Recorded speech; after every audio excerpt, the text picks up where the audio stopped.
Bueno, pues hola a todos. Es un placer estar aquí. Muchas gracias, Xavi, por perseguirme durante años para que esto llegue a ocurrir.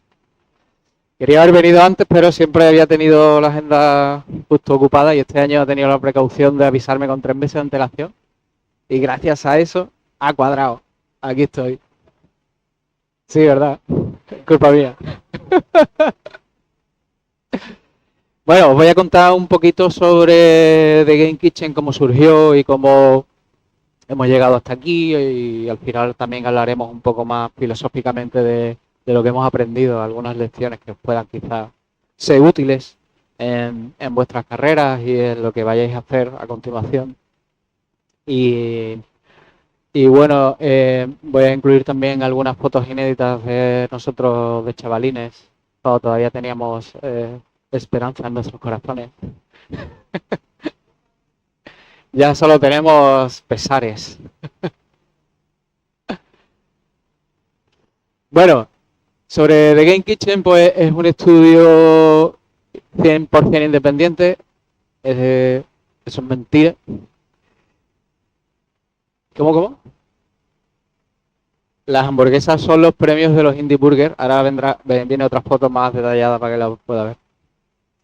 O sea, somos independientes porque nuestra empresa nos pertenece a nosotros y no tenemos capital externo y tal, pero al final, para según qué cosas, estamos cogidos por los huevos por los publishers, como todos los demás desarrolladores independientes. Pero estamos en proceso de ser más independientes todavía. Ya os contaré un poco de eso. Desde el 2020 más o menos en adelante empezamos también a construir una estructura de estudio multiproyecto, porque hasta ese momento pues todo el equipo se dedicaba a Blasphemous y un día nos dimos cuenta que si venía la hacienda británica y chapaba Team 17, pues nosotros, por la propiedad transitiva de los marrones, acabaríamos igualmente enmarronados por tener solo un pagador, ¿no? Solo depender solo de un publisher y sabíamos que eso era un riesgo importante. Y no ha pasado, evidentemente, ellos son relativamente un buen publisher, aunque tienen cosas que mejorar, pero veíamos ahí una amenaza y dijimos, ¿qué hacemos con todo este dinero que está llegando de Blasphemous? ¿Qué podemos hacer? ¿Nos compramos un yate? Venga. Y dije, no, no hay yate. Vamos a crear más empleo, vamos a montar más equipos y vamos a estar haciendo varios juegos a la vez, porque así tendremos varios publishers, tendremos más independencia y tendremos más seguridad sobre la continuidad del estudio, ¿no? Y ahora pues ya estamos en esa situación. Después de esta etapa post Blasphemous hemos lanzado recientemente varios juegos y estamos ya empezando algunos nuevos. El estudio tiene ya, creo que somos 75 personas y, y bueno, pues se nos conoce un poco por el nivel de implicación emocional que ponemos en los juegos y la cantidad de esfuerzo y de cariño que le damos a las cosas.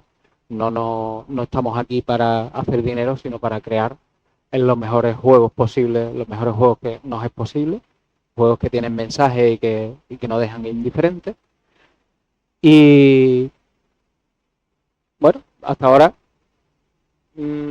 ha costado, pero lo hemos conseguido. Vamos a remontarnos al pasado. Antes de que existiera The Game Kitchen, existía un grupo de chavalitos que se llamaban Nivel 21, que soñaba con dedicarse profesionalmente a ser desarrolladores de videojuegos y tener una nómina que viniera de hacer videojuegos. Y en ese momento, pues eso se transformó después de varios intentos, intentando hacer juegos muy complicados y tal, que a los 6 meses dice, llevamos 6 meses hablando y no hemos hecho nada, será porque esto nos viene grande, vamos a hacer algo más sencillo, y ese también fracasaba y iba simplificando y al final llegas a un concepto de juego que por fin es suficientemente simple como para llevarlo a cabo con los pocos recursos y conocimientos que tienes. Y para nosotros ese juego fue Rotoscope, que es un juego de puzzle Match 3, antes de que, bueno, pues eso fuera un género infernal de móviles. Y es un juego en el que había unos puzzles que se resolvían rotando el tablero y las piezas iban cayendo con la gravedad. Era bastante cerebral el asunto. Y fue un proyecto que a pesar de parecer sencillo, le metimos una capa de historia, el rollito este de los escenarios que parece el tablero del Cluedo, un poquito de narrativa y tal, y al final nos pegamos 24 meses trabajando en este proyecto. Esto era una época pre-motores, no existía Unity todavía, creo. Igual existía ya, pero era una cosa solo de Mac, rara que nunca habíamos visto. Y esto estaba hecho con XGNA, una tecnología que apareció junto a la Xbox 360 como la primera forma, una de las primeras formas que existió de poder coger una consola retail de las que se compran en la calle y poder programar para esa consola, ¿no? Para tu consola doméstica. Un invento de Microsoft del cual a día de hoy pues todavía todavía se usa para algunas cosas. El Tortugas Ninja, por ejemplo, está hecho en XGNA a día de hoy. ¿Y qué pasó? Pues que esto lo sacamos en una cosa que se llamaba Xbox Live Indie Games y vendió 200 copias, algo así, una puta mierda. Vendió nada. Y fue un fracaso estrepitoso y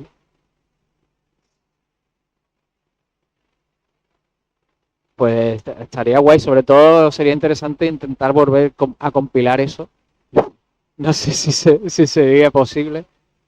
Si alguien tiene un equipo sin abrir desde 2009, que me avise. Más que nada porque todas las equipos estas ahora mismo están fritas con el fallo de ese que tenían de las luces rojas. Alguna vive. Y esto fue un baño de realidad, ¿no? Fue un baño de decir, ¿dónde vais ustedes? Que no tenéis ni idea de lo que estáis haciendo. Y eso de invertir 24 meses de esfuerzo en un producto, a lo mejor no sale bien, ¿no? Y entonces, eh, aquí estoy yo, el día de lanzamiento, cuando apareció el software ahí en la tienda. Además era una tienda que ni siquiera estaba en la tienda de Xbox Arcade, sino que había que meterte en una subcategoría de Xbox Arcade donde ya estaban ahí todos los indies y eso ahí no entraba nadie. En fin, las únicas personas que conozco que hicieron dinero en este segmento son unos asturianos que se llaman Milkstone, que llevan haciendo juegos desde esta época y no se les ve mucho por los eventos y tal, son un poco huraños, no, ermitaños, esa palabra, pero son muy buena gente y los nota ahí, pam, pam, pam, haciendo juegos. Tiene una trayectoria envidiable. Os invito a que los cotilleéis por ahí por Steam. La verdad es que lo han hecho muy bien. Y nosotros no nos fue bien, la verdad, fue un desastre. Entonces en ese momento decidimos que para que la empresa pudiera sobrevivir, virar hacia la creación de juegos como servicio, de una especie de consultora especializada en desarrollo de videojuegos, y estuvimos durante 3 años haciendo videojuegos educativos, alguno que otro publicitario para programas de televisión, pero bueno, sobre todo los que más nos molaban eran los que tenían un rollo educativo, cultural, de awareness o de algo así, ¿no? Entonces hicimos este juego sobre el Camino de Santiago y este juego sobre qué significa ser sordo. Estos dos lo hicimos para un cliente que es una universidad de Madrid que se llama la UPV, me parece. Y luego este lo hicimos, es un simulador realista de un deporte real que se llama, bueno, slalom en silla de ruedas. Y está muy guay, incluso se podía jugar con una silla de ruedas, con unos joysticks que simulaban la silla de verdad. Le permitía a la gente que competía en ese deporte pues practicar sin necesidad de trasladarse a un, a un, a un sitio especializado, ¿no? Esta es la pinta que teníamos de banda de pop chunga. Un aspecto que siempre teníamos y hemos intentado mantener hasta ahora, pues ese aspecto horizontal de comunidad, de buscar oportunidades para estar todos juntos y bueno, sentirnos cercanos. Desde el principio nosotros trabajábamos mucho con el teletrabajo porque no teníamos ni siquiera para permitirnos una oficina y nuestro estudio nació en el contexto del teletrabajo, entonces aprovechábamos muchas veces para hacer quedadas cada vez que podíamos y vernos las caras un poco y ahí ya tomar decisiones y tal sobre lo que queríamos hacer y tal. Esto concretamente es en Mazagón, Enrique Cabeza. Sus padres tienen una casa ahí en Mazagón y cuando no la estaban usando, de vez en cuando se la ocupábamos. Esto fue una de las primeras de los primeros eventos profesionales que fuimos en Game Lab allá por, no sé, 2009, 2010. Soleados días de Barcelona. Estos dos chicos de aquí son Javi Mairena y Alejo Acevedo, que son mis otros dos socios. Monté la empresa con ellos tres. Básicamente fue los que nos envalentonamos a firmar los papeles en un grupo horizontal en el que todos estábamos contribuyendo a nuestras fuerzas de trabajo, pues pusimos 1.000 euros cada uno y montamos la empresa. Luego, más adelante, los dos se irían porque la cosa no funcionaba y necesitaban trabajar de otra cosa para generar, bueno, para sostenerse, ¿no? Yo tuve la suerte bueno, por mi situación familiar, pues pude aguantar un poco más. Mi pareja me mantenía y pude seguir intentándolo hasta que funcionó. Pero en el caso de ellos, pues ellos, por ejemplo, se tuvieron que quedar por el camino. A día de hoy somos amigos y seguimos teniendo contactos frecuentes, pero han tenido carreras en otros estudios y haciendo cosas de videojuegos, pero en otros sitios. Bueno, este es Emilio, fue el creador del concepto del juego este de Match 3, y Dani Márquez, que sigue con nosotros, que es uno de los programadores más top, de los top engineers que tenemos en el estudio, responsable de gran parte del motor de Blasphemous 2 y Ninja Gaiden. Aquí, cuando llegamos a 2013, nuestro modelo de negocio de consultoría se ve perjudicado gravemente por la escasez de dinero. España está inmersa en una grave crisis económica y han desaparecido todas las asociaciones y ONGs y entidades con las que solíamos trabajar para hacer estos juegos educativos. De repente ya nadie tiene dinero y no nos salen proyectos. Llevamos unos meses en los que no somos capaces de encontrar ningún proyecto y vemos que nos vamos a ir a pique, ¿no? Y en ese momento pues tomamos la decisión de, oye, si nos vamos a ir a pique, que sea por todo lo alto, que sea intentando hacer algo que nos mole mucho y que sea lo que Dios quiera. Así que tuvimos la oportunidad de centrar nuestros esfuerzos en una única cosa y si eso medio funcionaba, pues seguiríamos y si no, pues ya chapábamos y a otra cosa. Y eso para nosotros pues fue The Last Door. The Last Door fue un juego de aventura gráfica point and click, inspirado por los clásicos de point and click de los 90 de LucasArts, como Monkey Island, los juegos de Indiana Jones, Maniac Mansion 1 y 2, juegos que nosotros habíamos jugado en nuestra infancia y que nos habían marcado profundamente. Era un género increíblemente que tuvo un impacto muy grande en nuestra formación y en nuestro deseo de hacer videojuegos en el futuro. Y en esa época pues más o menos nos dimos cuenta de que no había ninguna aventura gráfica point and click que fuera de terror y dijimos, oye, pues ahí puede haber una oportunidad, vamos a hacer la primera aventura gráfica de point and click de terror. Y eso fue The Last Door. Se diseñó para que fuera episódico. De esta manera solamente necesitábamos encontrar los recursos para hacer el primer episodio y si ese iba bien, pues de ahí saldrían quizás los recursos para hacer el segundo. No es lo mismo buscar 500.000 euros para hacer un proyecto de 6 meses que buscar, vamos a aguantar como sea 2 meses e intentamos sacar algo en 2 meses. Se hizo en Adobe Flash. ¿Alguien recuerda lo que es eso? Pues Adobe Flash fue nuestro gran aliado en este momento porque se podían hacer cosas vistosas rápido, pero luego fue un tiro en el pie cuando llegó el momento de darle una salida a ese producto en Steam y en consolas, pues era imposible. Tuvimos que volver a hacerlo desde cero. Y The Last Door me enorgullece porque a día de hoy en las escuelas de diseño de videojuegos todavía se utiliza como un ejemplo de cómo sacar mucho de muy poco. Es un juego que es muy simple a nivel técnico y en todos los niveles y aún así es capaz de transmitir muchísimas sensaciones con muy pocos recursos. Y bueno, eso es algo que lo hicimos por necesidad. No era que en plan, no era un alarde, sino que es que no teníamos más recursos que los que había y teníamos que tenerlo. En 2 meses había que tener un juego en la calle. Así que si veis el diseño del episodio 1 específicamente, que es este del que estoy hablando, veréis cómo parece casi brutal que eso se haya podido hacer tan solo en 60 días. ¿Coincides con lo que estoy diciendo? ¿Lo corroboras? Ah, vale, vale.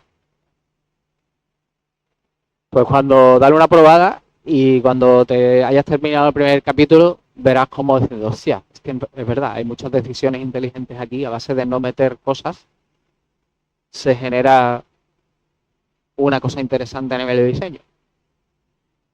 Y bueno, esta inteligencia a la hora de aplicar bien los recursos, pues es algo que te da la experiencia, ¿no? En este punto, pues ya llevábamos 2 años de ese desarrollo amateur que no fue a ningún lado, más 3 años de desarrollos profesionales en modo consultora y más o menos eso nos había dado la experiencia para usar de forma inteligente los recursos. Gracias al primer episodio que fue medio bien, pudimos hacer un segundo y luego un tercero, hasta un total de 8. Y más o menos cuando íbamos por el tercero o el cuarto, dijimos, oye, aquí hace falta una oficina porque necesitamos dinamizar un poco los procesos que hay para crear cada episodio y tal. Y nos metimos en este cuchitril de 3x3, bastante pequeñito, al lado de las setas. No sé si habéis estado en Sevilla y conocéis el sitio de setas. Estaba ahí al lado. Y bueno, éramos un equipo bastante pequeño, bastante cohesionado. Y ahí estábamos dando pico y pala, intentando buscarnos las habichuelas con Delator. Eso es la seta, lo de arriba, la estructura es. Y aquí tenemos al bueno de Tim Schafer, creador de Monkey Island y muchas otras aventuras de la época, jugando al primer episodio de Delator, donde hay un gramófono que te da un susto. Y aquí podemos ver cómo se asusta Tim Schafer con nuestro juego.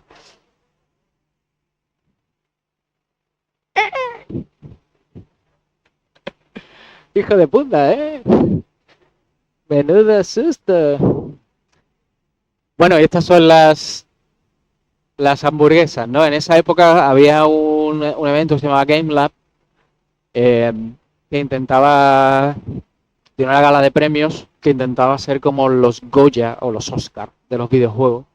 Y eso significaba que eran muy exclusivos. Solamente votaban juegos AAA grandes y era como muy autorrimbombante. Y la realidad de ese momento es que todos los desarrolladores en España eran micro desarrolladores, bueno, todos éramos intentos de indies, ni siquiera estábamos todavía, nos podíamos considerar indie, entonces nos sentíamos como apartados de ese universo, como que no nos querían ahí, así que montamos nuestro propio evento de premios como contraprogramación al suyo.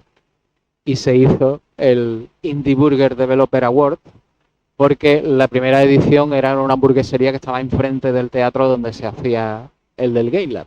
Entonces los desarrolladores indies alquilaron la hamburguesería e hicieron ahí su propia gala de premios, como diría Bender, pues me haré mi propia gala de premios con hamburguesas. Y los premios son hamburguesas de Hamabits, de estos. Pero son guapísimos.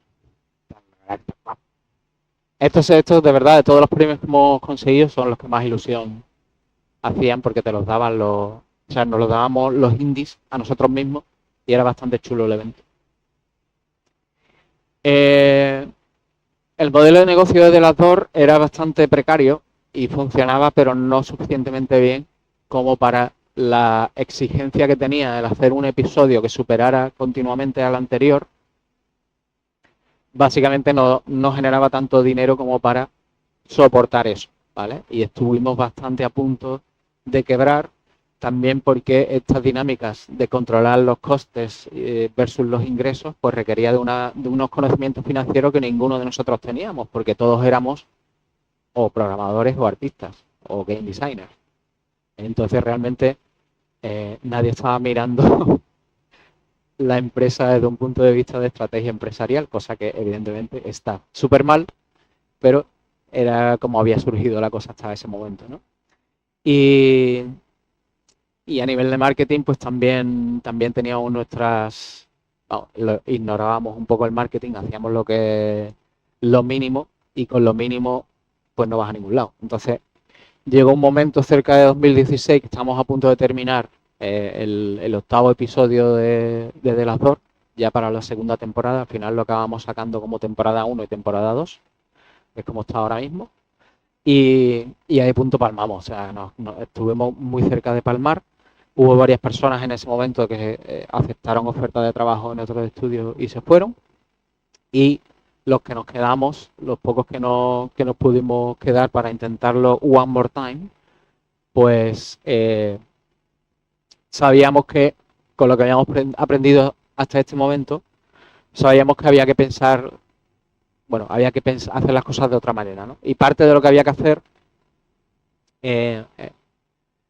¿esto qué es? Vale, ¿cómo evitamos todo esto? Venga, ok.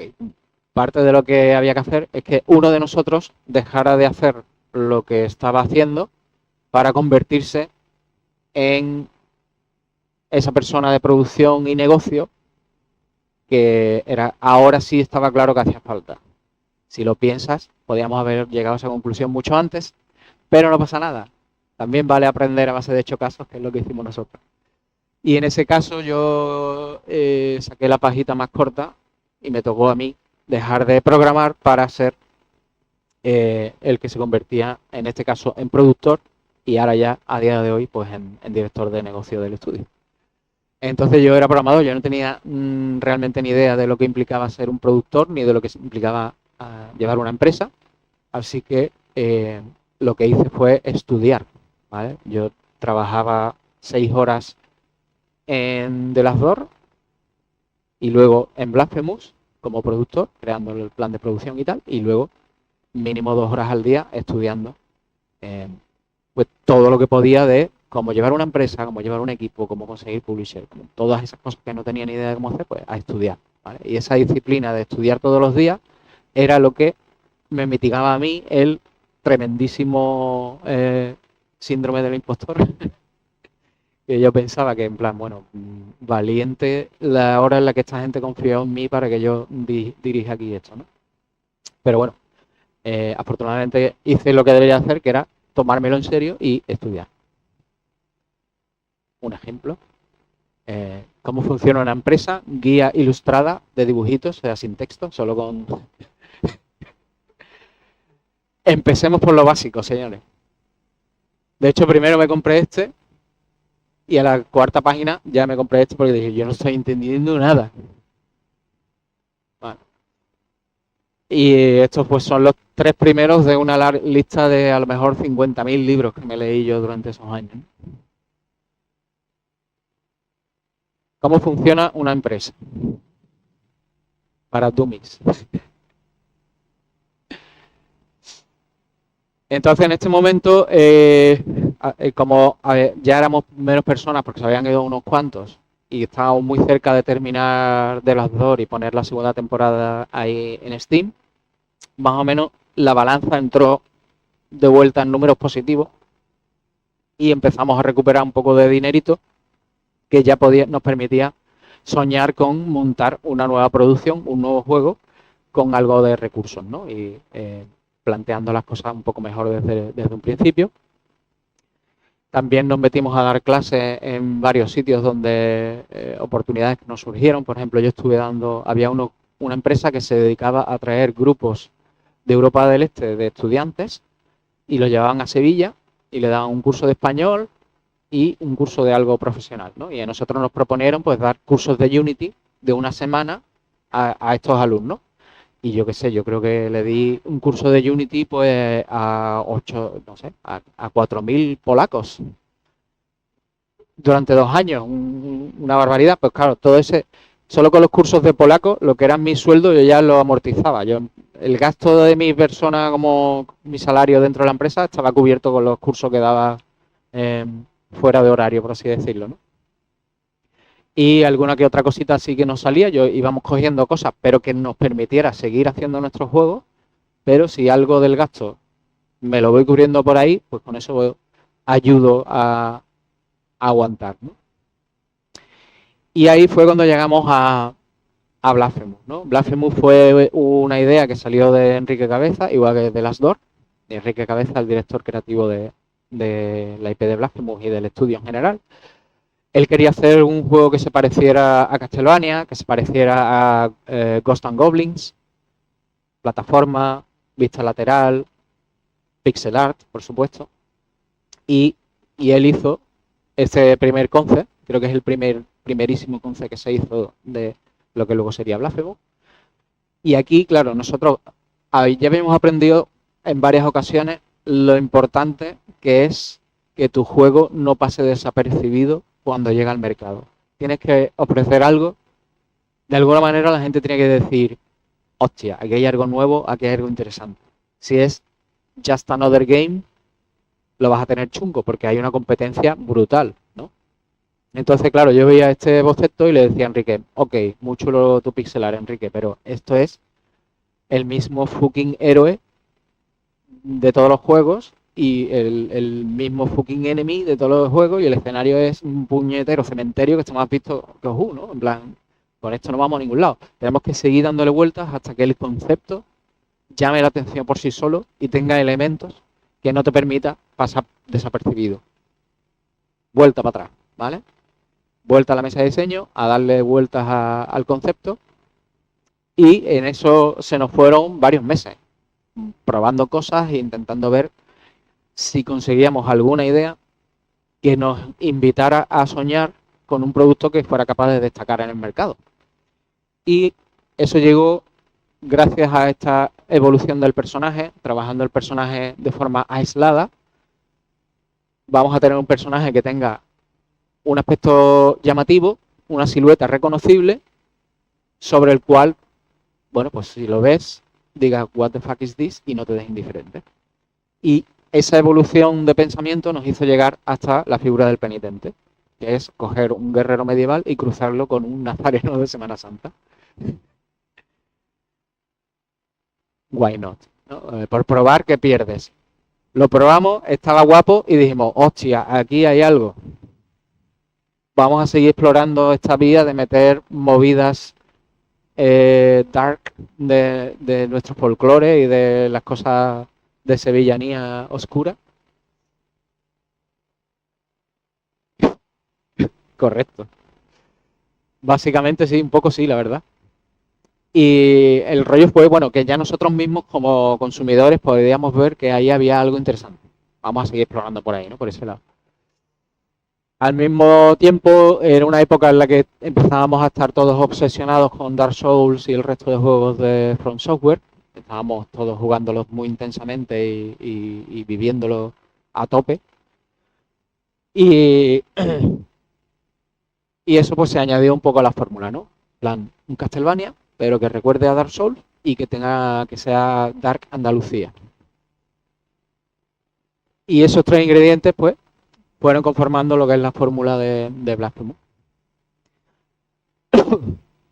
Cogimos la misma aproximación de coger cosas de nuestro folclore, de construirlas y volverlas a construir desde la perspectiva de la fantasía oscura, con leyendas urbanas de Sevilla, con historias de pintores, de escultores, con sitios reconocibles de la arquitectura de Andalucía, cosas de Goya, que Goya siempre para cosas oscuras es una inspiración infinita.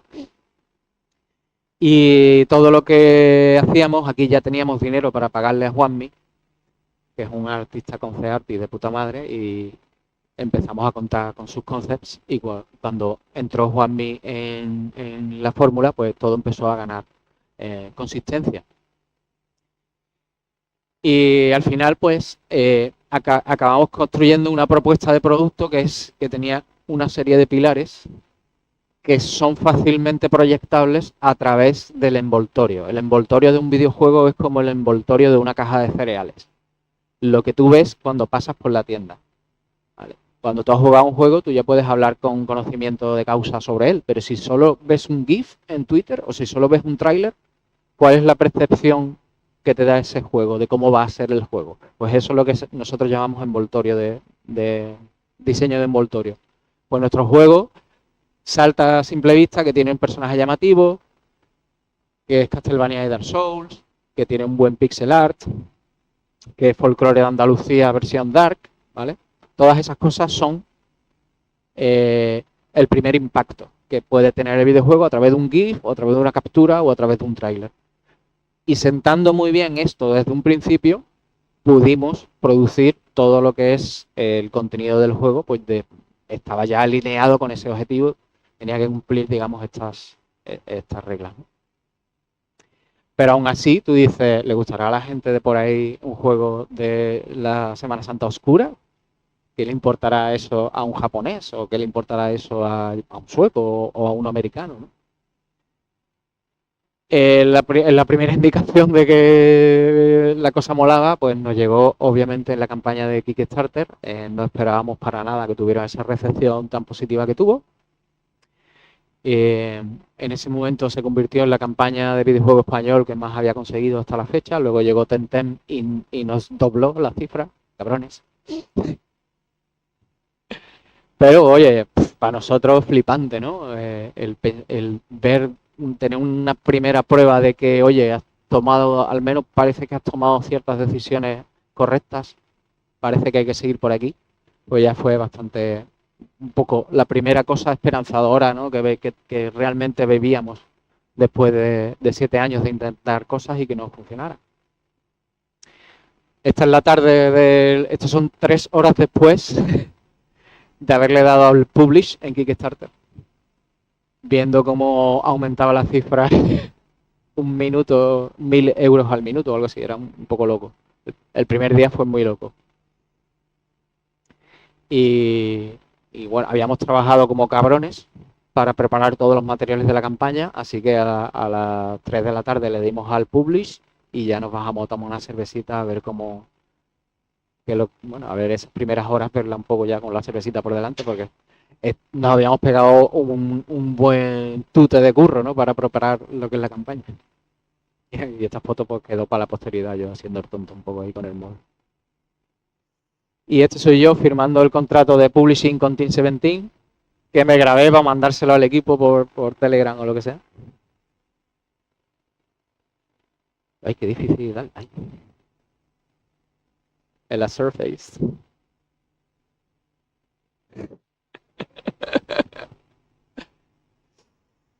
Puede que o no, puede que no, me arrepintiera mucho de haber firmado con ella, no lo sé. Han pasado muchos años.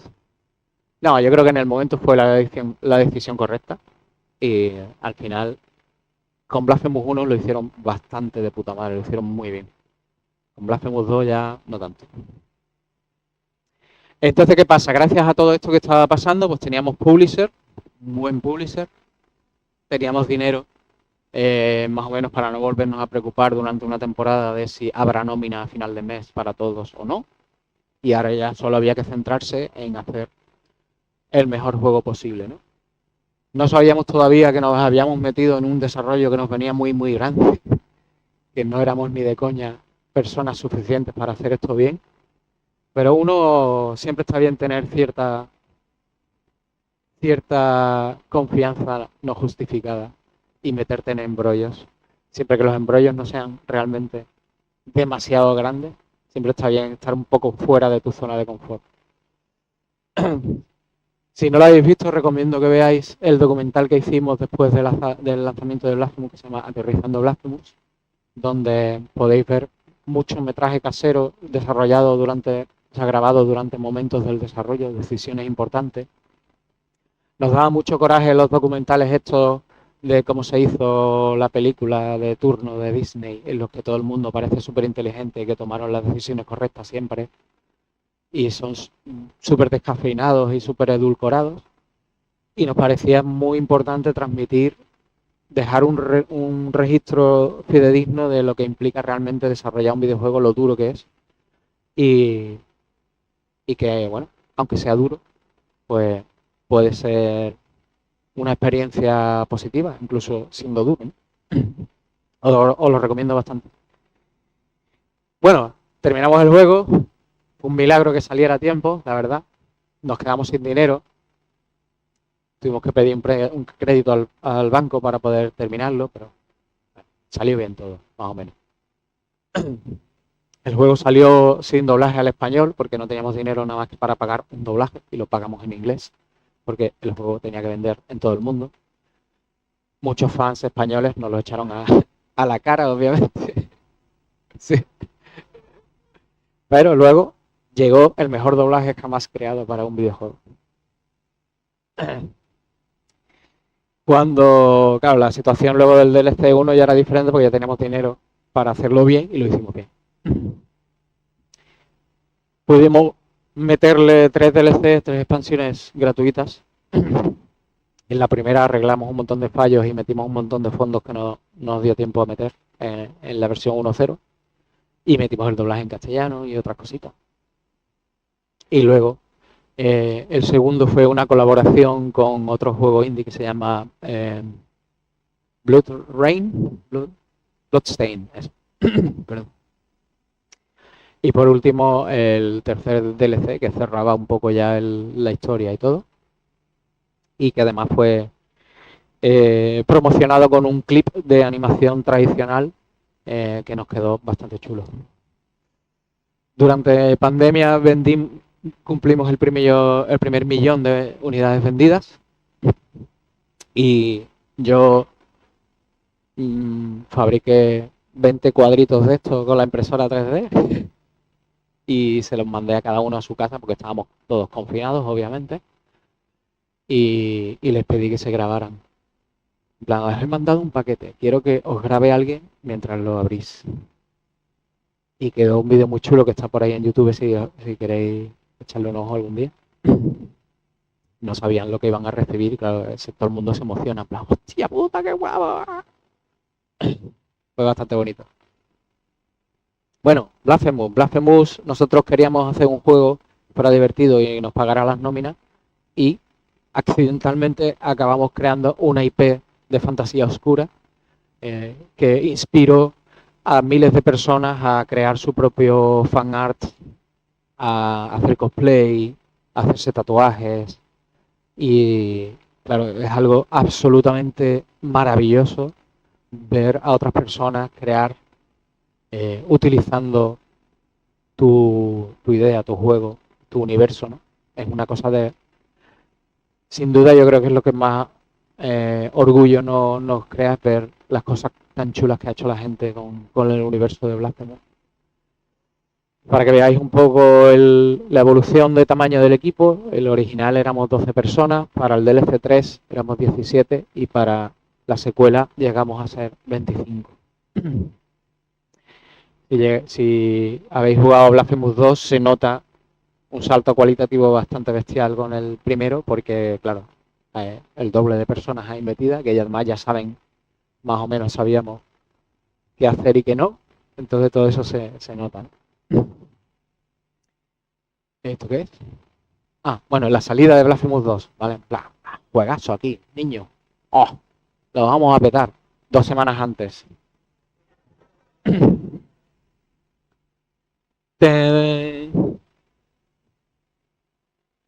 Nada, Baldur's Gate, eso de friki, no va a pasar nada.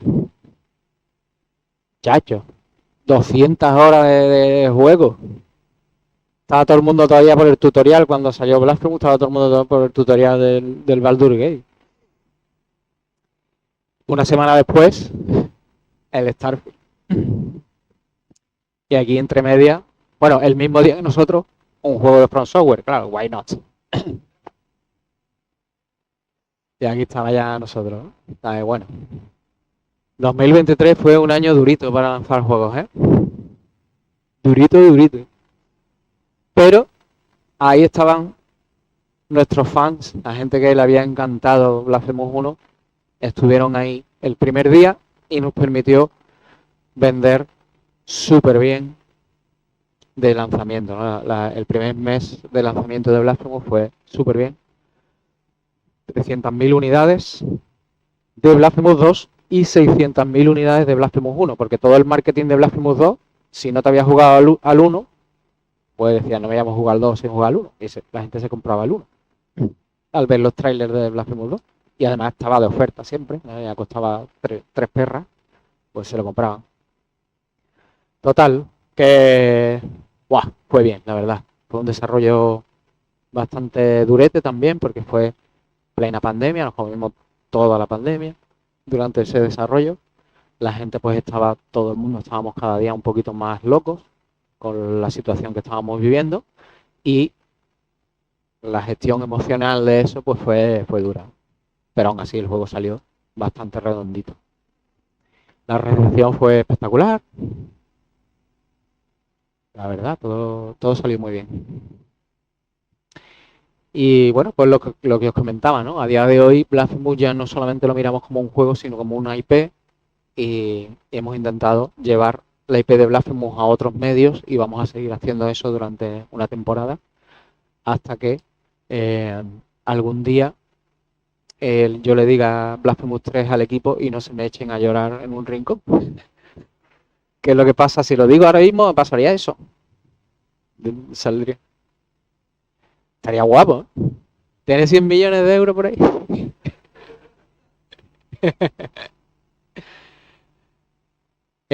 Bueno, ¿qué cositas? Bueno, aparte de Blasphemous, ¿no? En este momento que yo en 2020-2021 le planteo al equipo, primero le di el testigo de Blasphemous, se lo di a David Erosa, que se quedó como productor en Blasphemous, y yo me dediqué a construir otras cosas en paralelo para que no fuéramos los de Blasphemous y ya está, sino que hubiera otras cosas en el estudio pasando.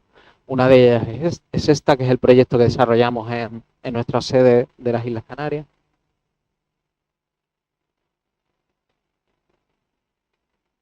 ¿Qué pasa con el audio, tío?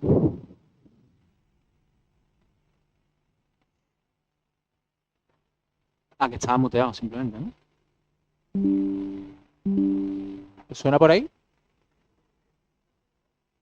Vale, pues play.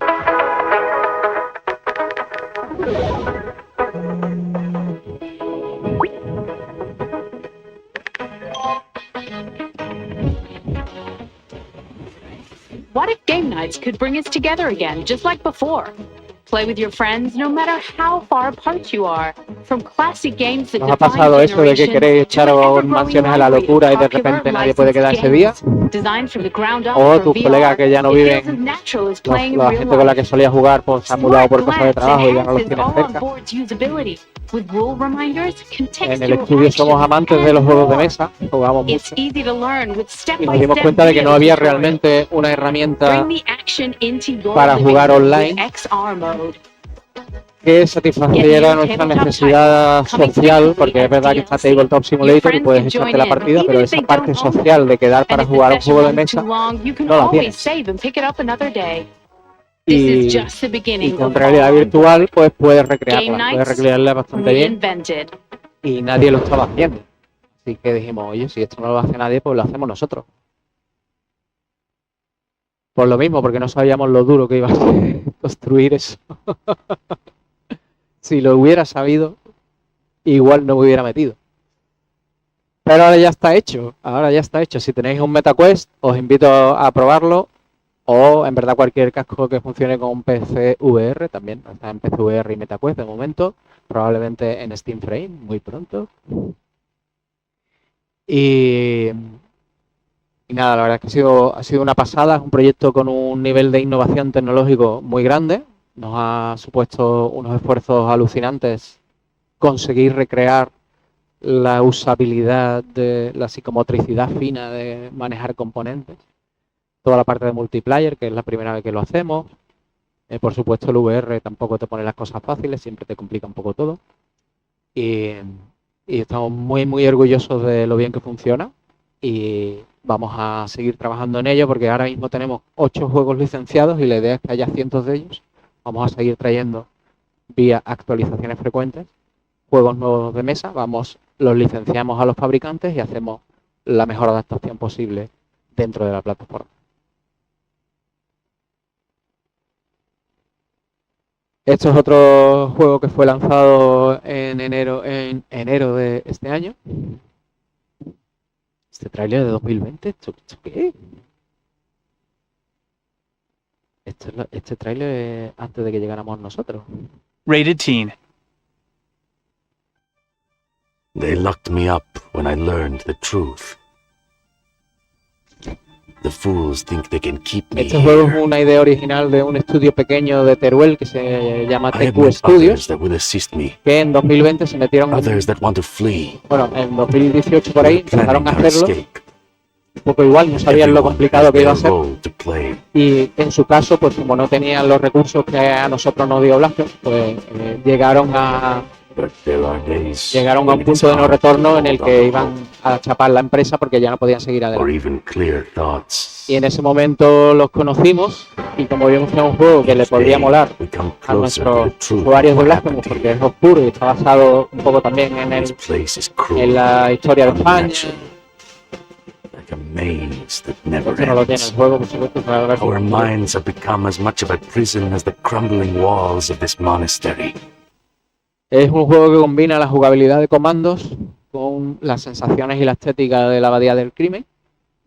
Y en ese momento, pues, llegamos a la conclusión de que había que hacer una fusión para coproducir el juego y que pudiera llegar algún día a ver la luz, ¿no?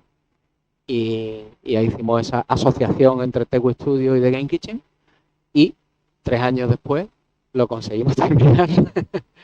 3 años después de esa firma, todavía quedarían 3 años más de duro trabajo para sacarlo adelante y salió por fin en enero de este año. Y la verdad es que es un juego bastante gustosito. Si os gusta la estrategia en tiempo real, es un juego con bastante personalidad. No ha vendido tanto como los otros. El publisher que lo distribuía era su primerito día como publisher, la verdad.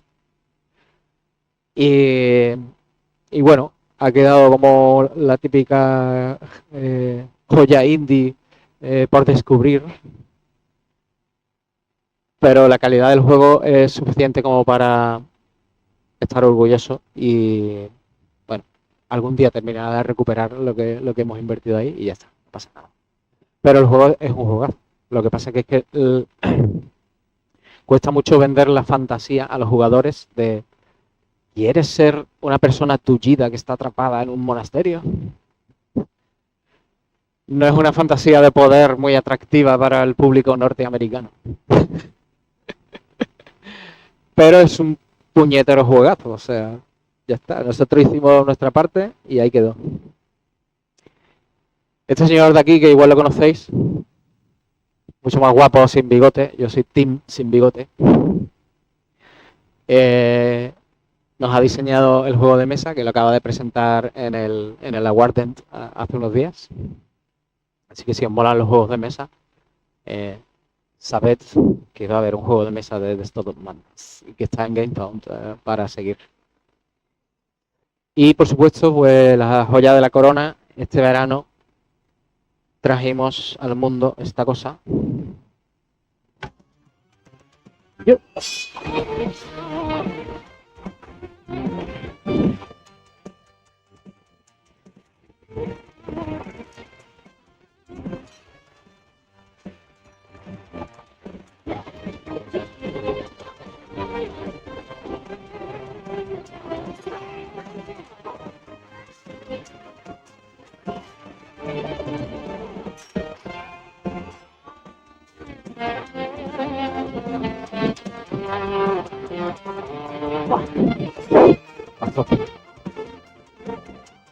Bueno, esto es un proyecto que nos vino de la mano de Dotemu. Dotemu se especializa en revivir IPs retro, darles un lavadillo de cara y ponerlas, modernizarlas. Ellos hablaron con Koei Tecmo, que son los dueños de la IP de Ninja Gaiden, le comieron la oreja. Oye, ¿no estaría gusto guapo que después de 7 o 8 Ninja Gaiden 3D hubiera uno que fuera totalmente retro? En plan, ¿cómo sería Ninja Gaiden si nunca se hubiera ido hacia el 3D, ¿no? Y los convenció. Dijo, buena idea, explórala, busca a alguien que lo haga. Y ahí fue cuando nos llamaron. Nos dijeron, oye, ¿os interesaría hacer un ninja? Sí. Yes, let's do it. Y ha sido un proyecto, la verdad, bastante dulce porque hemos podido aprovechar nuestro motor a nivel técnico, el motor de Blasphemous, y toda la experiencia totalmente engrasada del equipo de arte de pixel art para que saliera, bueno, pues como tiene que salir, básicamente. O sea, es el primer proyecto donde no ha habido ningún tipo de desgracia, ningún retraso, no se ha puesto de baja a nadie, no ha habido depresiones. Ha sido una maravilla de proyecto. Y el resultado final pues ha sido espectacular. Ha tenido una recepción de crítica alucinante y ha contentado tanto a los jugadores modernos como a los jugadores originales de Ninja Gaiden Retro. Ninja Gaiden es un juego de culo duro, de estos difíciles de verdad. Y bueno, hay un modo normal y un modo culo duro. Si tú eliges el que quieres y ya está. Esto se queda ahí como pillado, hay que hacer clic. Bueno, y esto es un poco lo que ha sido de Game Kitchen a nivel de productos hasta ahora, y ahora entramos en la parte filosófica en la que también nos podemos poner interactivos. Si tenéis preguntas o lo que sea, pues me las lanzáis, ¿vale? Hablemos un poco de las lecciones aprendidas durante este camino. Venga, ánimo.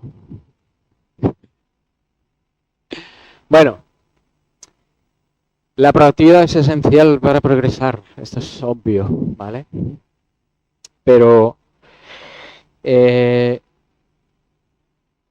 tiene sentido porque, bueno, algunos de vosotros quizás intentéis montar vuestro propio estudio y ahí se vaya a dar de bruces con esto, pero luego también, incluso si alguno de vosotros encuentra su primer trabajo dentro de la industria en un estudio, no penséis que ya está todo hecho, que simplemente por estar 8 horas ahí vais a convertiros en los mejores del mundo. No, realmente ser verdaderamente bueno es esencial para esta industria porque es una industria muy competitiva y requiere un sobreesfuerzo. Cuando digo sobreesfuerzo, nunca me refiero a echar horas extras, ¿vale? No permitáis que nadie os explote en ese sentido, sino es una cuestión de actitud, ¿vale? De intentar siempre plantearte si estás haciendo las cosas de la mejor manera posible y volver siempre a eso, ¿no? A decir, oye, hay una manera mejor de hacer esto, una manera más eficiente, voy a leerme un libro, voy a ver tutoriales, voy a rodearme de gente que sabe, voy a entrar en círculos donde se comparte conocimiento, voy a ir a eventos, ¿vale? No basta con fichar por la mañana, echar tus 8 horas y terminar. Necesitas esa segunda parte, que es una actitud, ¿vale? De estar siempre ávido de conocimiento y de buscar la mejor manera de hacer las cosas. Como muestra de esto, pues aquí veis un poco el entorno en el que yo florecí y prosperé. Esto de aquí era mi piso de alquiler, mi primera vivienda independiente fuera de casa, y este era mi setup.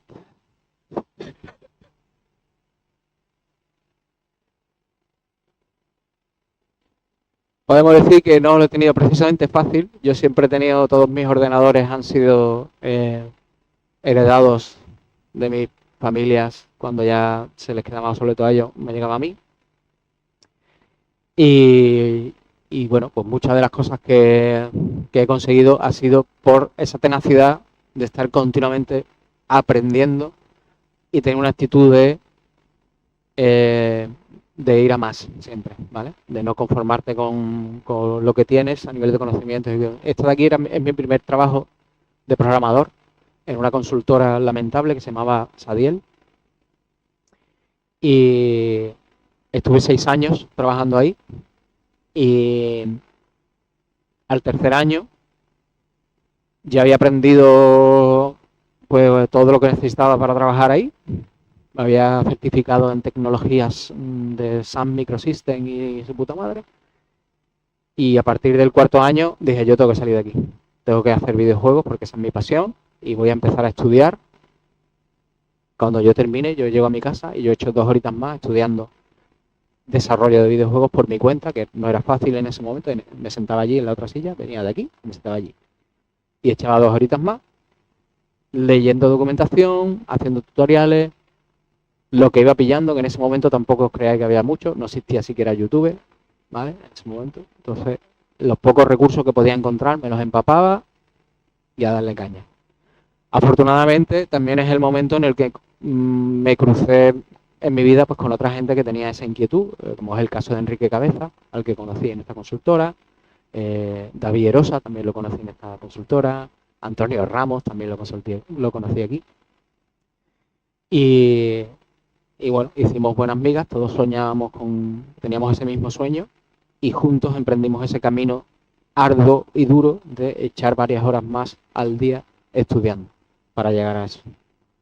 Y esa actitud la vais a necesitar incluso en un mundo, este mundo es más complicado que este, porque en este mundo hay TikTok y Shorts que destruyen vuestra capacidad de atención, el LOL y otras drogas duras.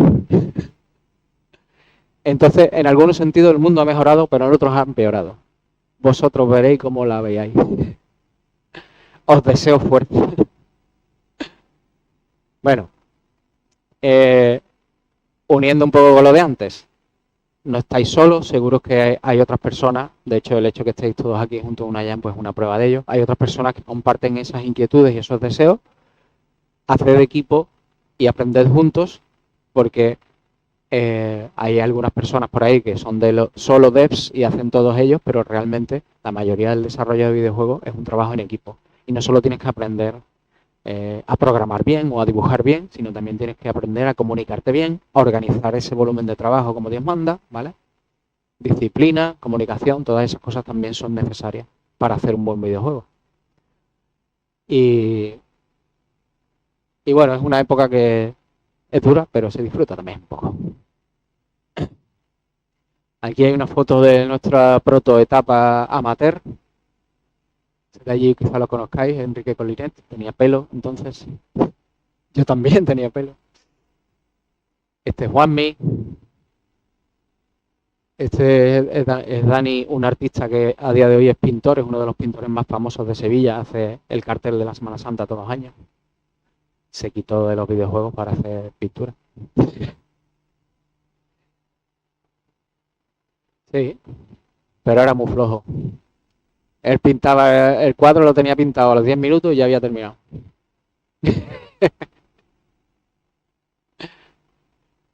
Y en esta época nosotros nos dedicábamos a una cosa que se llamaba Demoscene. ¿Alguien sabe lo que es eso? ¿Sí?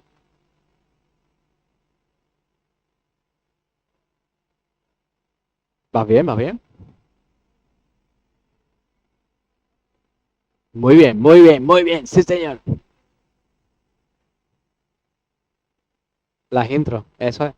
Pues la gente que pirateaba juegos en los 90 hacía como los grafiteros, ponía una firma pirateado por no sé quién y con colorines, con música chiptune. Eso se llama cracktross, ¿vale? Y competían por ver quién era el más rápido en piratear un juego que acababa de salir, pero también competían por ver quién hacía las cracktos más chulas, con más efectos.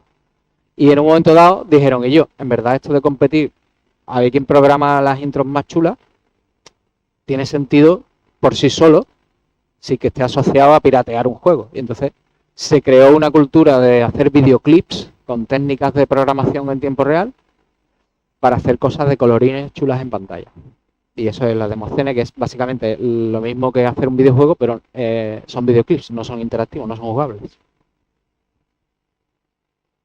Eso sigue a día de hoy, sí, sí.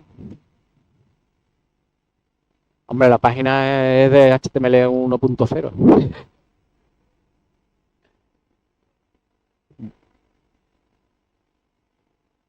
Es que los días gloriosos de la Amiga 500 son insuperables.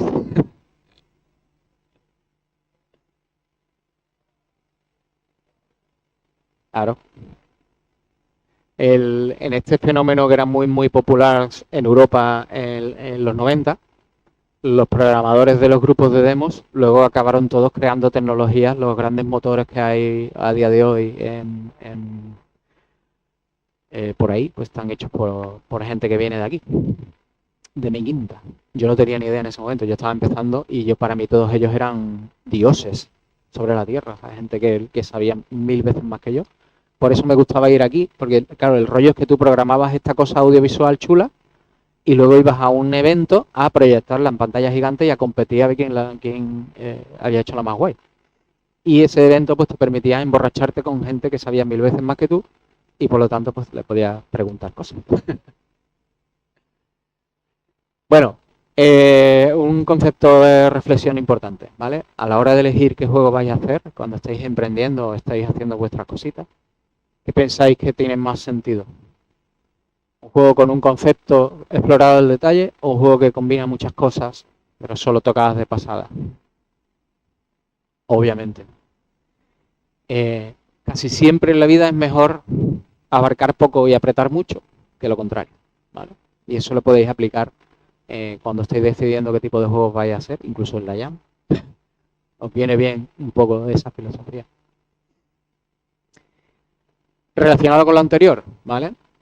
Si queréis hacer el juego de vuestros sueños, es bastante antiintuitivo, pero se llega antes a hacer el juego de tus sueños haciendo muchos juegos pequeños, empezando por juegos pequeños, ¿vale? Si intentas hacer directamente que tu primer juego sea el juego de tus sueños, pues como te faltan conocimientos y medios, vas a fracasar, ¿no? Como si yo me levanto mañana y quiero escalar el Everest, pues no, yo no puedo decir, bueno, voy a mi ritmo y ya llegaré a la cima. No, lo que voy a hacer, lo que va a pasar es que voy a morir congelado por subnormal. ¿Cuál es la mejor manera? Me voy a apuntar al gimnasio, voy a coger un poco de fondo, después me apunto a una maratón, después me voy al rocódromo, después al rocódromo más grande, después me voy a una pared que hay en Cuenca, ¿no? Y ahí voy. ¿No? Porque si no, irte directamente a por el Everest, no solamente es que no vas a llegar, es que puedes morir.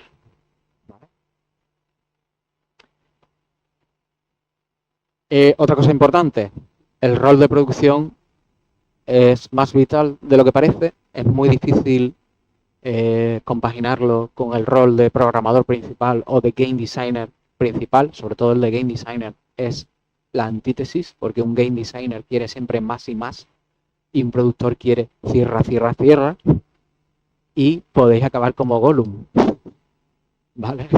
Entonces, si alguien de vuestro equipo apunta maneras, pues cuanto antes se vayan rotando hacia producción, mejor, y si no, siempre podéis buscar a alguien que le interese de por sí la producción, porque hay gente rara en el mundo, y convencerlo para que se una a vuestro equipo, ¿vale?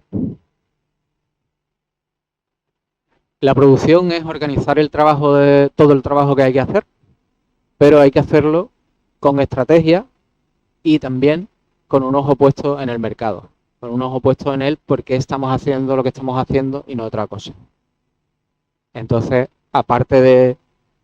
O sea, es como la mezcla entre un jefe de proyecto de software, ¿vale? Un project manager puro y duro, que es tareas en el Mantis o en el Mantis no sé antiguo, en el Jira.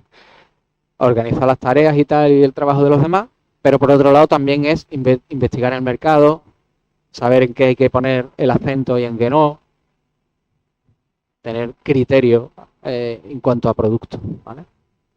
¿Vale? Idealmente tendríais que tener dos roles. El de Game Director, que es el que aporta el 100% del criterio sobre cómo debe quedar el juego, y el productor, que es el que organiza todo el trabajo. Pero como no vaya a tener recursos para meter a dos personas, pues al principio lo suyo es que una sola persona haga un poco de las dos cosas. Esto es los paneles para organizar el trabajo que hacíamos en The Last Door. Como no teníamos dinero para comprar una pizarra, usábamos manteles de cumpleaños de papel pegados en la pared con un fiso. Y, oye, los posits pegan muy bien en el papel ese de baja calidad de los mantelitos de cumpleaños. Exquisito. Esta parte de organizar el trabajo lo más concienzudamente posible siempre lo tomamos muy en serio, incluso desde los primeros desarrollos, y la verdad es que desarrollar esa disciplina luego nos vino muy bien cuando la vida nos puso un desafío considerable que fue el primer Blasphemous. Fue un verdadero desafío organizar todo ese trabajo. Afortunadamente lo veníamos practicando desde hacía años, ¿no?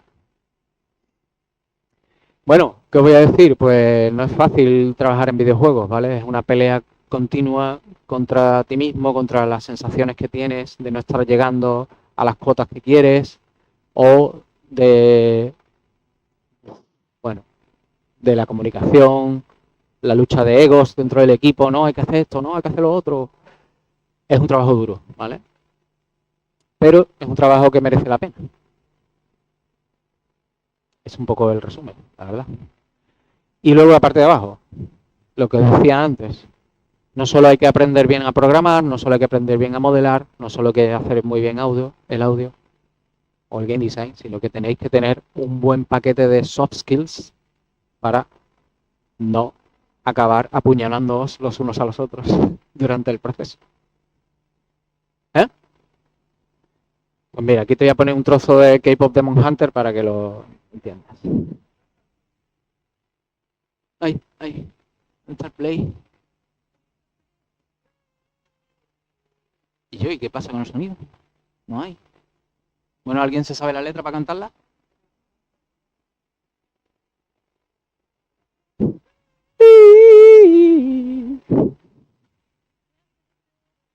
Mira esta frase, qué bonita.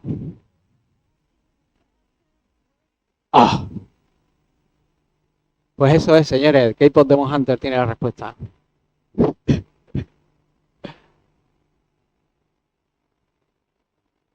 Y ahora no sale de aquí. Ahí. No se arregla lo que no se aborda, ¿vale? ¿Nos parece fascinante que una película infantil tenga ese mensaje? Flipo. Antes era, la belleza está en el interior. Hemos mejorado, ¿eh? Pues esto es más verdad que Dios. O sea, vais a tener muchos problemas a nivel de comunicación, a nivel de conflictos. No dejéis que nada se haga bola. Tened metodologías que os permitan expresar lo que no está funcionando, comentarlo con el resto de los miembros del equipo y buscar maneras de solucionarlo, ¿vale? De todo se sale. Y lo mejor que podéis hacer es que no haya que esperar a que el problema exista para hacer una intervención, sino que vuestra metodología ya lo incluya de por sí. En plan, cada 2 semanas hacemos una retrospectiva para analizar todo lo que ha salido mal y ahí es el momento de decir, es que cuando me pediste no sé qué, me dijiste esto y al final era lo otro y eso me hizo perder trabajo. Se airean los problemas, todo el mundo muestra su perspectiva, pensamos cómo evitarlo en el futuro y a seguir, ¿vale?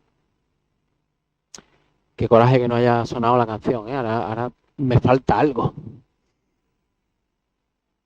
Bueno, esto ya hemos hablado, muy pesado ya con el tema, que sí, que estudie, ok. Bueno, ¿esto qué tiene que ver? Bueno, pues que no solamente hay que practicar, sino que hay un porcentaje de vuestros esfuerzos se tiene que ir también en estudiar teoría, ¿vale? En leer libros, cursos y aprender de otros. Aquí os dejo 3 life-changing materials. Eso tiene mucho que ver con desarrollar soft skills dentro de un entorno profesional, ¿vale? Dentro de un equipo. El primero se llama comunicación no violenta. Son 100 páginas que dice, no llame a la gente hijo de puta. No, parece que va a ser eso, pero no es eso, ¿vale? En realidad es una guía de comunicación asertiva, de cómo ponerte en la piel del otro, qué fórmulas verbales usar para producir según qué respuestas. O sea, es increíblemente recomendable el libro. O sea, parece una tontería, pero de verdad no puedo más que recomendarlo. Radical Candor es un libro que va sobre lo valioso que resulta que te digan en qué estás fallando, que te lo digan claramente para que tú puedas mejorar, ¿vale?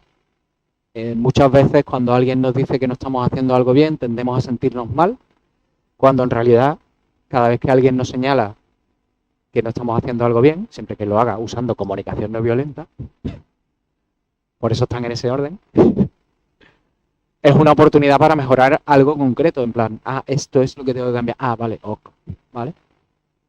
Os lo recomiendo a tope. Y luego este libro, Growth Mindset, va sobre un poco lo que he comentado antes, lo de asumir como responsabilidad personal el crecer en cuanto a conocimientos y en cuanto a actitudes. El tener siempre, bueno, son técnicas que podéis usar para rodearos de gente que sabe para aprender de ellos, participar de comunidades específicas por tema.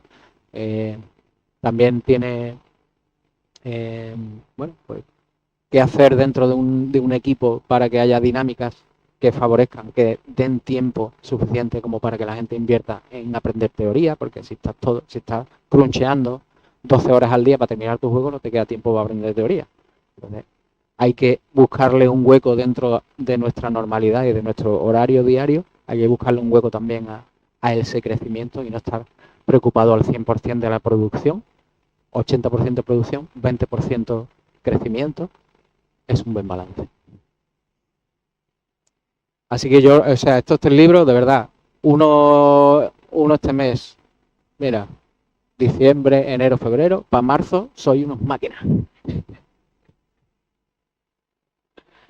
Con esto os leéis estos 3 libros y ya superáis al 90% de los candidatos que aplican a cualquier lado. Y hasta aquí mi chapa. ¡Ole! Un aplausito.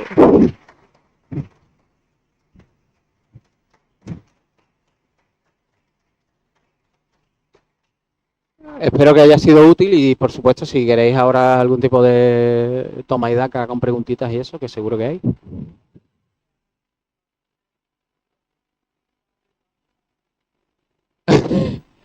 Pero es que esos son solo los primeros, los de plan... Sí. Mira, el de en medio no te lo recomiendo. Ese sí está guapo, guapo. Ay, ay, tira para atrás. Dale, pin, pin, pin. ¿Dónde está el libro? Estamos llegando aquí, ¿no? Ay. Ah, aquí. Mira, este pues, está guapo, pero bueno. Este es bueno.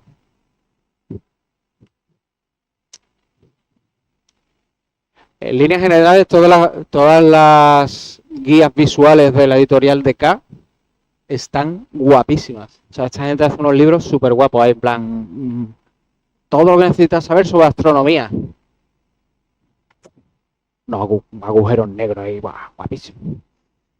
Y claro, yo lo vi y dije, madre mía, todo explicado con gráficos sencillos, para adentro. Y la verdad es que me vino muy bien porque te explica todas las dinámicas típicas de, yo qué sé, desde la gestión de la empresa hasta la bolsa, los mercados bursátiles, compraventa, todo. De una manera muy sencilla, y es como un crash course en negocios. De ahí ya puedes entender cuán grande es el abanico de temas y buscar libros específicos para cada cosa. Hostia. HTC 7 Trophy. Menuda reliquia del pasado. No me había fijado. Eso es un teléfono Windows Phone, ¿eh? ¿Alguien se acuerda de eso?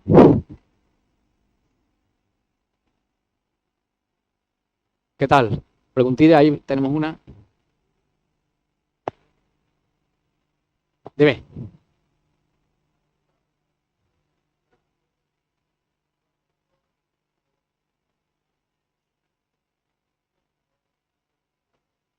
Sí, sí, claro, hay easter eggs en Ninja Gaiden, son más sutiles porque había que pedirle aprobación a los japoneses y tardaban meses en responder, entonces era problemático introducir cosas y si la introduces sin pedir permiso, igual no mola. Que los japoneses son muy suyos. Sí.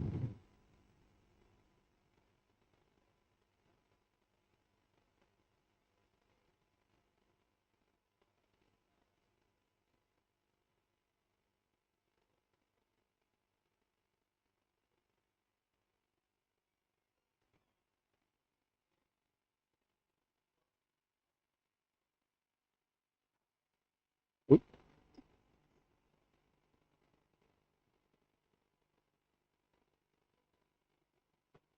Sí que es verdad que es muy duro empezar en esa industria. Es muy duro, son bastantes años hasta conseguir tener un nivel por el cual puedas acceder a un puesto de junior, que luego resulta que hay muy pocas ofertas de junior. Es muy, muy difícil empezar. Mi consejo sería, haz cosas, reúnete de gente con las que estés a gusto, incluso sin cobrar, y haced cosas con estrategia. Si os ponéis a hacer una flipada que va a tardar 10 años, pues quizás no sea buena idea, pero hacer muchas cosas pequeñas, cada una os deja más cerca de vuestro objetivo final de estar dentro de la industria. Vais disfrutando también el camino. Yo creo que sí, que tiene sentido y merece la pena. Pero es muy difícil, o sea, vas a tardar unos años y es duro.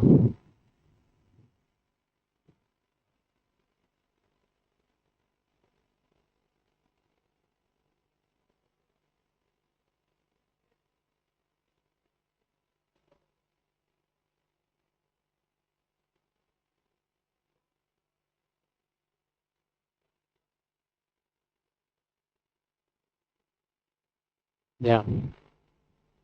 Quizás puedas encontrar algunos artistas que te den consejos más específicos. Yo, desgraciadamente, no soy artista, pero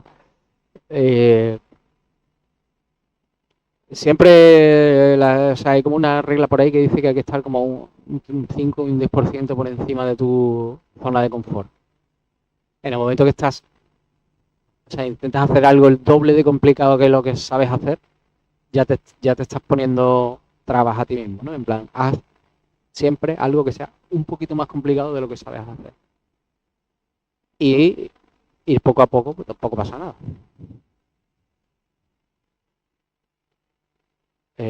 No sé, Dios mío, que alguien lleve el control. ¿Cuántos sois? Levantad bien la mano que cuente. Hostia, están muchas preguntas. A ver, ¿Hay alguna pregunta que creáis que no es curiosidad, que es... O sea, ¿hay alguna, perdón, al revés, que vuestra pregunta sepáis que es más curiosidad que interés propio de la industria general? Que le podáis preguntar luego, porque como él dice, se iba a tomarse cervezas con gente muy pro para preguntarle Pero así vas a tardar más que dándole que haga la Mira, tengo verborrea, ¿eh? Sí. Esa, ¿hay alguna pregunta que le podáis hacer? Invocarlo ha sido un fallo. ¿Pregunto? Vale, hay 3 preguntas que no se hacen más. Y venga, vamos delante. Mira.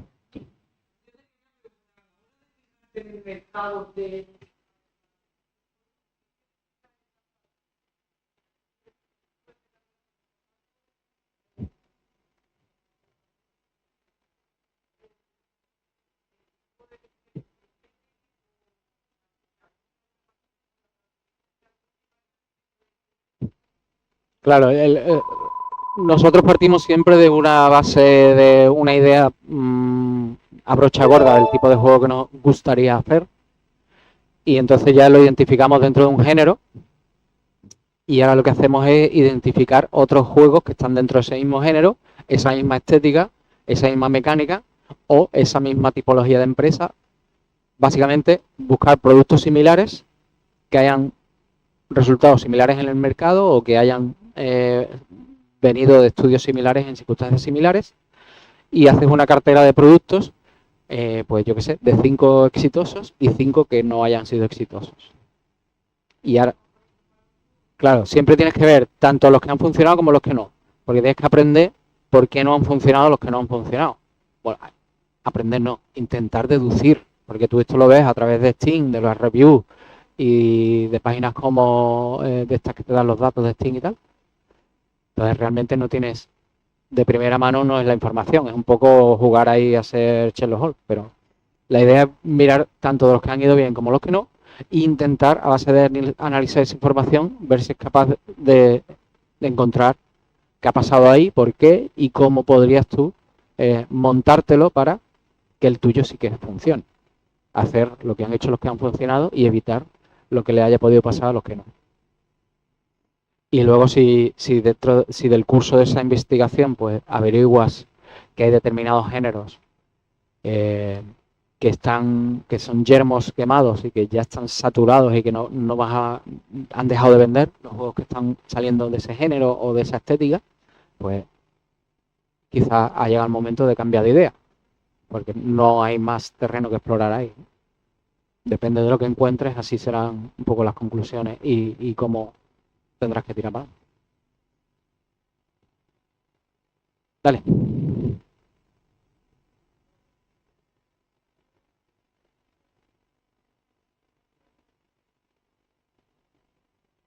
Ujú.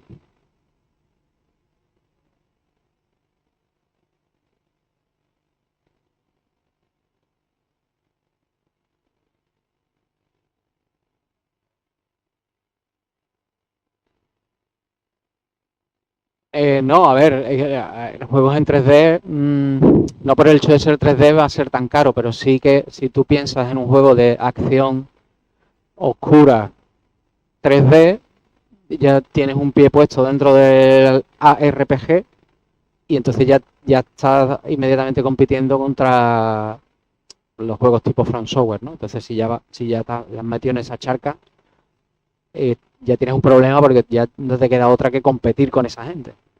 Y para eso sí hace falta un presupuesto ya de dimensiones considerables, pero evidentemente se pueden hacer juegos en 3D por muchísimo menos dinero.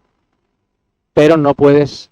Lo importante a la hora de crear tu propio juego es que establezcas un marco comparativo que te sea favorable con respecto a lo que hay en el mercado. ¿Cómo?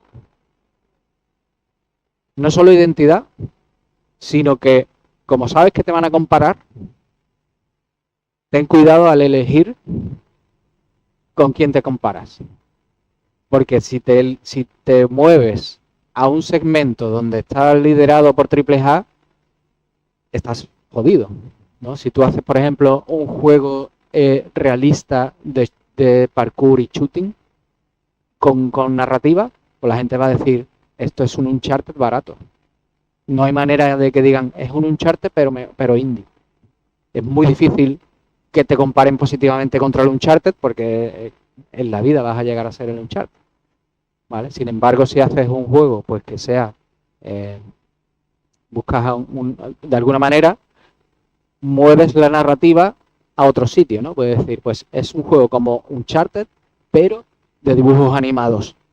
Y el hecho de cambiarlo a una estética de dibujos animados ya te separa lo suficiente como para que no te, o sea, para no resultar malherido de esa comparación. Eso es. Yo me voy a quedar por aquí todo el día y parte de mañana, así que no os cortéis luego.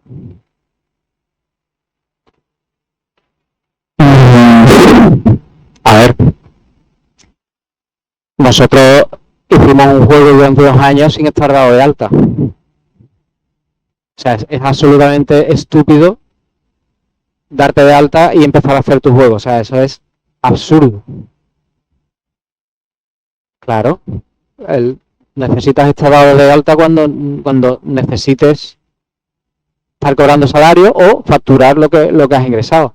Mientras tanto, si lo único que tienes es tu fuerza de trabajo, no te des de alta, claro. Sí, de hecho hay mucha gente que lo está haciendo, no es fácil, pero hay muchos estudios españoles, o sea, ha habido muchos juegos españoles debut en los últimos años que han ido suficientemente bien. Es cierto que es raro que haya un gran éxito de millones de copias. O sea, ha habido, por ejemplo, estudios como los de Gris, no me acuerdo el nombre, Nova Studios. Su primer juego, ¡pam!, pelotazo, claro, su primer juego no. Esa gente viene de Ubisoft y tienen más años que los balcones de palo. Saben lo que hacen, ¿vale? Tienen conocimiento, han buscado inversión, han contratado gente ya senior.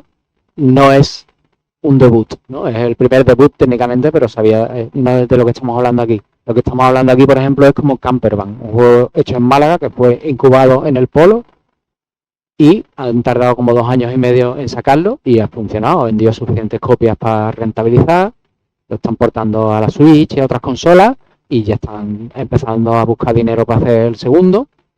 O sea, es posible, pero no es fácil.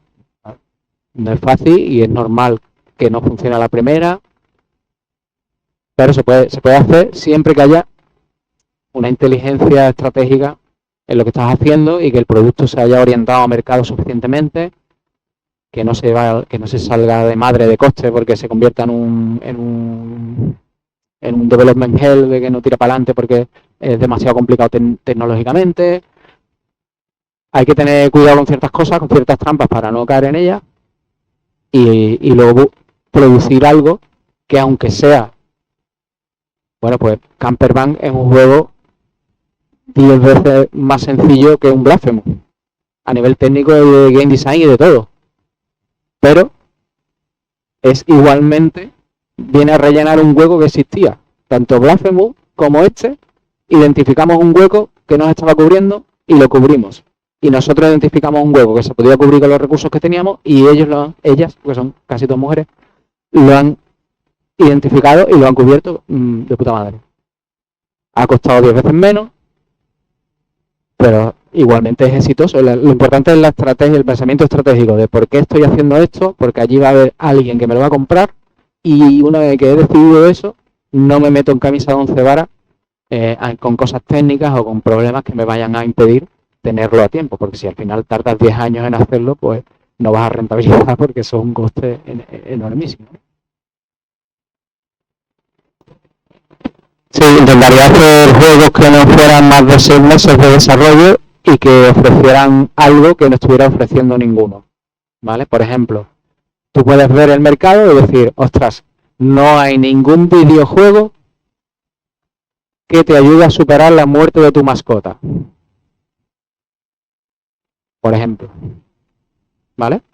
Ahora, una vez que has averiguado esto, New PowerPoint, Pitch, título de la diapositiva, juego que te ayude a superar la muerte de tu mascota. Ahora, segunda diapositiva, ¿cómo va a ser? 2D, 3D, de estrategia, de gestión, da igual. Todas las demás decisiones creativas que tomes, mientras cumplas con ese hueco de mercado que te has propuesto hacer, puedes tomar las más baratas y las que tengan menos complicaciones. Si es un juego pixelar, casi sin animaciones y sin tal, y aún así te ayuda a superar la muerte de tu mascota y lo puedes tener hecho en 3 meses, ese juego podría funcionar. Puede funcionar lo suficientemente bien porque abraza a un público pequeño, pero lo abraza de forma fuerte, porque es el único juego que ofrece eso.